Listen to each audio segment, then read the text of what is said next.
ကဲဒီထက်တန်တာမှဒီလောက်မတန်ဘူးเนาะဒီနေ့ဒီအရန်ဈေးတန်နေပေါ့เนาะဆွဲတိပါဆွဲကြိုးလေးနဲ့ဂျဲမစ်ဆက်ပေးမယ်ဒါလေးဆိုရင်ဒီလိုပက်လက်ကြိုးလေးပေါ့เนาะသူကကြတော့ဒီကားကဒီဇိုင်းလေးကတန်ကြိုးနဲ့စီတင်တင်ကြိုးလေးကိုရောဆက်ထားပြီးဆွဲတိလေးနဲ့ပက်လက်လုပ်ထားပေးရပါတော့เนาะရွှေချင်ကကြလေးပဲဝင်းကျင်မယ်ဈေးနှုန်းအဖြစ်30ပေါ့เนาะသူထက်တန်တာတော့တော့မတန်ဒါလေးဒီဇိုင်းလေးပြပေးမယ်เนาะဒါလေးကကြလူတိုင်းတိဗီတာပေါ့เนาะဒါလေးကကြတော့ LV ပုံစံပန်းပုံစံလေးပေါ့เนาะသူကဒီကကြလုံးဝ fashion ကြတယ်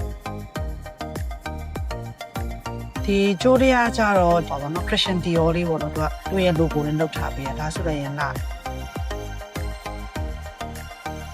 ကဲဒီဂျိုးလေးဆိုမို့နော်အရင်ဒီဇိုင်းလေးအရင်မှိုက်တယ်သူကကြတော့ဒီတန်ဂျိုးလေးနဲ့စီတွင်ဂျိုးကိုရောဆက်ထားပြီးတော့မှဒီဟိုဆွဲတီးတီးပတ်လုပ်ထားပေးရပေါ့နော်ဒါလေးကကြတော့ပန်းပွင့်ပုံစံလေးအရင်လာတယ်ကဲဒီဆွဲဂျိုးလေးတွေကပေါ့နော်လူကြားထဲမှာဆိုလုံးဝ ting နဲ့ link နဲ့လုံးဝမိမိုက်နေစေရမယ်နော်ဒါလေးကကျတော့ဒီဇိုင်းတစ်ထုတ်ထားတာလေးပေါ့နော်ဟိုရေငန်းစတိုင်လေးပေါ့နော်သူကကျတော့အရင်ချစ်စရာကောင်းတဲ့ညီမလေးအတွက်ကိုမိမိုက်နေစမှာပေါ့နော်သူက fashion တစ်ခုအနေနဲ့ဝတ်ဆင်နေရတယ်